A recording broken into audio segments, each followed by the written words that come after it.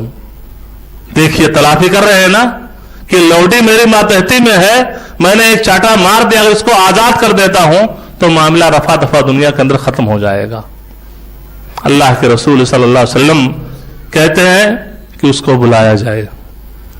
جب وہ اللہ کے رسول صلی اللہ علیہ وسلم کے پاس آتی ہے، اللہ کے رسول صلی اللہ علیہ وسلم اس لوڈی کا ٹیسٹ لیتے ہیں. کہتے این اللہ، اللہ کہاں ہے؟ کہتے فی السماء، اللہ تعالیٰ آسمان میں ہے. کہتے من انا، میں کون ہوں؟ کہتے انت رسول اللہ صلی اللہ علیہ وسلم، آپ اللہ کے رسول صلی اللہ علیہ وسلم ہیں. اللہ کے رسول صلی اللہ علیہ وسلم کا جب نام آئے تو آپ گونگے بن کے مت بیٹھا کریں. کیا کہیں؟ صلی اللہ علیہ وسلم. یہ اللہ کے رسول صلی اللہ علیہ وسلم کا حق ہے ہمارے اوپر. تو کہتے ہیں کہ آپ اللہ کے رسول ہیں صلی اللہ علیہ وسلم. اللہ کے رسول صلی اللہ علیہ وسلم اعتقها فإنها مؤمنہ، اس لوڈی کو آزاد کر دو اس لیے کہ مومنہ ہے. اللہ اس کے رسول صلی اللہ علیہ وسلم پر ایمان لانے والے. سبحان اللہ. یہ تھا ایمان کس کا؟ صحابی کا. تو یہ واقعات کیوں آپ کے سامنے بیان کر رہے ہیں؟ ہو سکتا ہے کہ آپ کے گوڈاؤن پہ جو نوکر کام کر رہا ہے، آپ کی آفس میں جو کام کر رہا ہے، آپ کے گھر میں جو بائی آپ کی برتن صاف کرتی ہے، آپ کے گھروں کو صاف کرتی ہے، یا کوئی بھی انسان جو آپ کی ماتحتی میں ہو، آپ مینیجر ہیں، آپ صدر ہیں، آپ کسی بھی ناحیے سے ذمہ دار ہیں اور آپ کی ماتحتی میں لوگ موجود ہیں، ان کے اوپر کسی دن تیس میں آ کر کے اپنی چودھراہٹ کا، اپنی خانصہبی کا اور اپنے روپے پیسے کا اور اپنے منصب کا دھونس آپ نے جمایا ہو اور اس کی عزت کو للکارا ہو، تو یہ حدیث اس لیے پیش کی گئی ہے کہ دنیا کے اندر اس سے آپ معافی کے طلبگار ہو جائیں تاکہ قیامت کے دن جہنم کے دردناک عذاب سے آپ کو دوچار نہ ہونا پڑے. اب اس کے بعد میں ایک واقعہ میں آپ کے سامنے پیش کروں. وہ واقعہ یہ ہے کہ انسان کو مظلوم کی بددعاؤں سے بچنا چاہیے. اور اس سلسلے میں صحیح مسلم کے حوالے سے وہ حدیث جسے امام مسلم رحمہ اللہ نے کتاب المساقات باب تحریم الظلم، اس کتاب میں امام مسلم رحمہ اللہ نے اس حدیث کو ذکر کیا ہے. عروہ بنت اویس ایک خاتون یہ مروان بن الحکم کے پاس اپنا معاملہ لے کر کے جاتی ہے، اور سعید بن زید رضی اللہ تعالیٰ عنہ جو ان 10 صحابہ کرام میں سے ایک ہیں جنہیں اللہ کے رسول صلی اللہ علیہ وسلم نے، باقی پورا کیجیے آپ لوگ جی، جنہیں اللہ کے رسول صلی اللہ علیہ وسلم نے جنت کی بشارت دی تھی، عشرہ مبشرہ میں سے ایک سعید بن زید ہیں. عروہ بنت اویس یہ دعویٰ پیش کرتی ہے کہ سعید بن زید نے میری زمین ہڑپ کر لی ہے، میری زمین ہڑپ کر لی ہے. مروان ابن حکم وقت کا حاکم، اس کے پاس معاملہ پہنچتا ہے. سعید بن زید رضی اللہ تعالیٰ عنہ پیش کیے جاتے ہیں. سعید بن زید رضی اللہ تعالیٰ عنہ فرماتے ہیں انا آخذ من ارضها شیئا وقد سمعت من رسول اللہ صلی اللہ علیہ وسلم. جب ان کو بتایا جاتا ہے کہ تمہارے خلاف یہ دعویٰ ہے کہ تم نے عروہ بنت اویس کی زمین پہ قبضہ کر لیا ہے، وہ کہتے ہیں کہ تعجب کی وجہ سے تعجب میں پڑ جاتے ہیں اور کہتے ہیں انا آخذ من ارضها شیئا، کہ میں اس کی زمین سے کچھ ہڑپ کر سکتا ہوں، اس کی زمین پہ قبضہ کر سکتا ہوں، جبکہ میں نے اللہ کے رسول صلی اللہ علیہ وسلم سے سنی ہے. کیا سنی ہے؟ حدیث رسول. کون سی حدیث؟ وہ مروان ابن حکم کہتا ہے کہ کیا سنی ہے تم نے اللہ کے رسول صلی اللہ علیہ وسلم سے؟ وہ فوراً اللہ کے رسول صلی اللہ علیہ وسلم کی حدیث پاک پیش کر دیتے ہیں. کہتے ہیں میں نے سنا ہے کہ من اخذ شبرا من الارض ظلما طوقه من 7 اراضین او کما قال النبی صلی اللہ علیہ وسلم. کہتے ہیں کہ میں نے اللہ کے رسول صلی اللہ علیہ وسلم کی زبان مبارک سے یہ حدیث سنی ہے کہ جو انسان ایک بالس زمین بھی ظلمن لے لیتا ہے، قبضہ کر لیتا ہے، اس پہ اپنی دھوس جما لیتا ہے، تو اسے 7 زمینوں کا طوق پہنایا جائے گا. یہ حدیث میری آنکھوں کے سامنے ہے، اس حدیث کو میرے ان کانوں نے سنا ہے، اور اس حدیث کو اللہ کے رسول صلی اللہ علیہ وسلم کی مجلس میں نے اپنی زبان سے دہرایا ہے، اور دہراتے رہتے ہیں، پڑھتے رہتے ہیں، سنتے رہتے ہیں، سناتے رہتے ہیں. تو یہ کیسے ہو سکتا ہے کہ میں اس خاتون کا زمین ناجائز قبضہ کر سکتا ہوں؟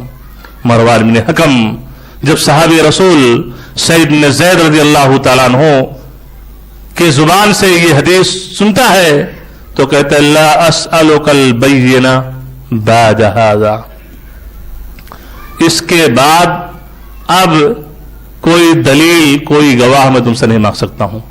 اس لیے حدیث رسول پیش کر دی ہو، اب اس کے بعد کسی مزید ثبوت کے فراہم کرنے کی مجھے ضرورت نہیں ہے. آج ہمارا معاملہ کیا ہے کہ کتنے طلاق اور خلا کے معاملات مولوی صاحب کے پاس پہنچتے ہیں، اور مولوی صاحب آپ ہی کے سامنے قرآن کریم کی آیت فرمان الہی اور فرمان رسول صلی اللہ علیہ وسلم پڑھتے ہیں. ظاہر سی بات ہے کسی ایک کے حق میں وہ معاملہ ہوگا اور دوسرے کے حق میں نہیں ہوگا، تو دوسرا فریق وہ کورٹ اور کچہریوں کا سہارا لے لیتا ہے کہ نہیں ہم وہاں سے فیصلہ کروائیں گے. یہ درست ہے؟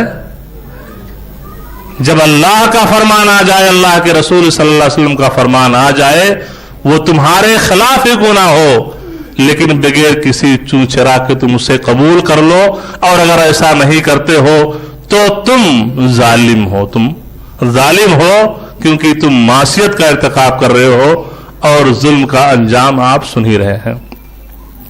اس کے بعد میں سعید بن زید رضی اللہ تعالیٰ عنہ اس واقعے میں ظالم ہے کہ مظلوم ہے؟ ظلم کیا گیا ہے کہ انہوں نے ظلم کیا ہے؟ مظلوم ہے. اس لیے کہ عروہ بنت اویس یہ خاتون انہیں تہمت لگاتی ہے کہ انہوں نے میری زمین پہ ناجائز قبضہ کیا ہے. تو جس پر الزام لگایا گیا وہ انسان مظلوم ہوا اور الزام لگانے والا یہ ظالم ہوا. تو عروہ بنت اویس وہ خاتون جو تھی، لیڈی تھی، وہ ظالم تھی اور مظلوم کون ٹھہرے؟ مظلوم کون ٹھہرے؟ سعید بن زید رضی اللہ تعالیٰ عنہ جو عشر مبشرہ میں سے ایک ہیں. مظلوم کی دعائیں قبول ہوتی ہیں کہ رد ہوتی ہیں؟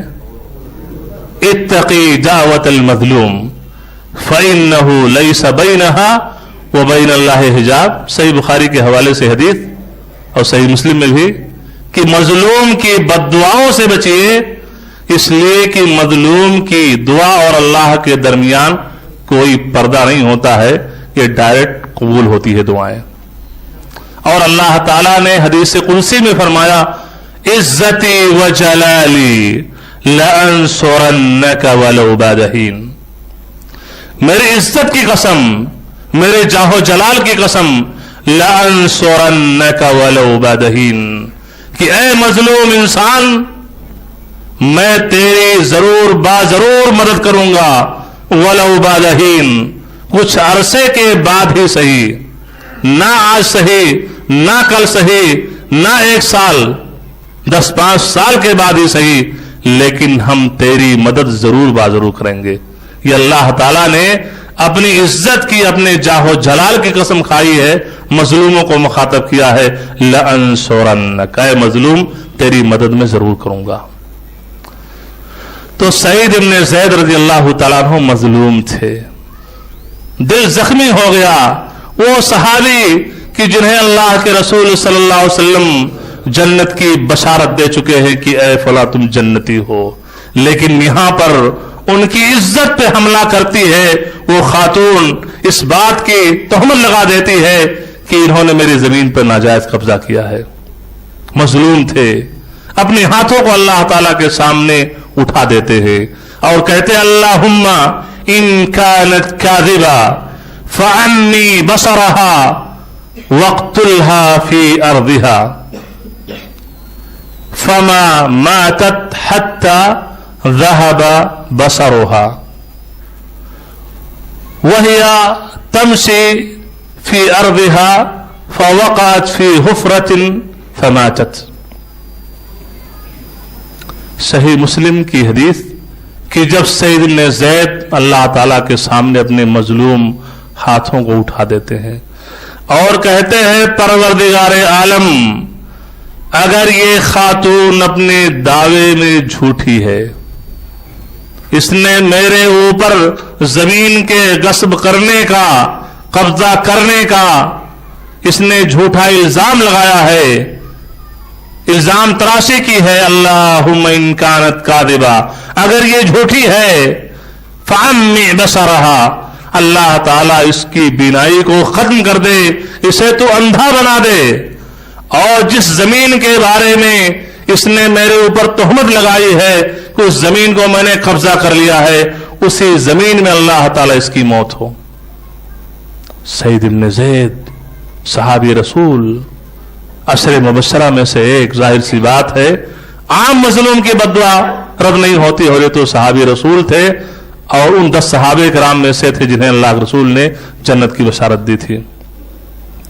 کہتے چند ہی دن گزرے، مرنے سے پہلے اس کی بینائی ختم ہو گئی. ابھی بددعا جو کیے ہیں چند دن گزرے ہیں کہ اس کی بینائی ختم ہو گئی، اندھی ہو گئی. لیکن وہ تحبون المال حبا جما، تم مال کو بہت ٹوٹ کر کے پسند کرتے ہو، مال سے محبت بہت ہوتی ہے. کتنے لوگوں کو دیکھیے کہ انسان ایجڈ ہو گیا ہے، چل نہیں سکتا ہے، بچے پیروں پہ کھڑے ہو گئے، ابو جان کو کہتے ابو آپ گھر پہ رہیے، آپ کیوں پریشان ہوتے، کیوں جاتے، لیکن دل نہیں مانتا ہے، ضرور وہاں حاضری آفس میں دے رہا ہے. مسجد میں آنا ہو تو بیٹھنا مشکل ہے، لیکن وہاں جا کر کے آفسوں میں 2 گھنٹہ بیٹھتا ہے، لیکن مسجد میں بیٹھنے کی توفیق نہیں ہو رہی، بچے منع کر رہے ہیں، اس لیے کہ پیسہ. تو اسی طریقے سے یہ خاتون اندھی ہو گئی تھی، اندھی تھی، لیکن پھر بھی کھیت کی فکر لگی ہوئی ہے، اس کھیت میں اس زمین میں جا رہی ہے۔ ایک دن اسی زمین میں جا رہی تھی اپنے کھیت میں، اور ایک گڈھا سامنے آیا، اسی میں گر گئی، اور اسی گڈھے میں گرنا اس کے موت کا سبب ہو گیا، مر گئی۔ تو یہ حدیث کیوں آپ کے سامنے پیش کی گئی؟ بولیے۔ مظلوم کی بددعاؤں سے بچیے، مظلوم کی بددعاؤں سے بچیے، کہ یہاں پر صحابہ رسول نے بددعا کی، دو چیز کی بددعا کی تھی، اللہ تعالیٰ اس کی آنکھ کی بینائی ختم کر دے، بھی دیکھ رہی ہے نا، کل کا دن آئے کہ اس کی روشنی اللہ تعالیٰ تو ختم کر دے، اور اسی پر بس مت کرنا، جس زمین کے بارے میں اس نے تہمت لگائی ہے کہ اس زمین پہ میں نے ناجائز قبضہ کر لیا ہے، اسی زمین میں اس کی موت ہو، تاکہ دوسرے لوگوں کے لیے عبرت ہو۔ موت اس کی ہو سکتی تھی، گھر میں بھی ہو سکتی تھی، دعا مانگ سکتے تھے کہ اللہ تعالیٰ اور اس کو اٹھا بھی لے، لیکن کیوں کہا کہ اسی زمین میں موت ہو، تاکہ دیگر جو لوگ اس میٹر کو جانتے تھے ان سب کے لیے عبرت ہو، کہ دیکھو اس خاتون نے ناجائز تہمت لگائی تھی، اور ناجائز تہمت لگانے پر وہ صحابی، وہ انسان مظلوم ہو گئے، اور اس مظلوم نے سر عام کھلے طور سے یہ دعا کی تھی کہ اللہ تعالیٰ اس کی بینائی کو ختم کر دے اور اس کی موت اسی زمین میں ہو، تو یہ عبرت بھی لوگوں کے لیے ہو۔